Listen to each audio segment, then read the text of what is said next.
দোকানে আমি গিয়েছিলাম, ওখানে জামা কাপড় বানাতে দিয়েছিলাম, তো ফিটিংস হয়নি বলে সেই বোনটার দোকানে যাই, সেখান থেকে বলছে আমি একটা খাবার এনেছি বাইরে রেখেছি সেটা নষ্ট হয়ে যাবে, ফ্রিজে ঢুকিয়ে আসতে হবে।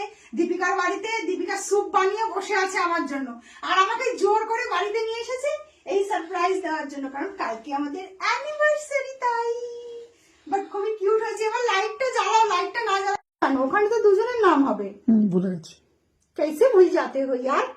और तुम्हें हाथ दाओ। Happy anniversary. Both of you. Both of You and me. আরে বাবা বেশ বেশ, অত জোর লাগাতে হবে না।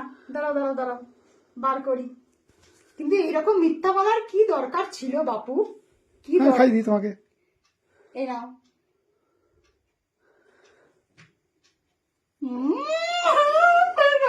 ওই জন্য একটু টিস্যুগুলো এনে রেখেছো যাতে আমি কাজে লাগাতে পারি। হ্যাঁ কফি ফ্লেভার না?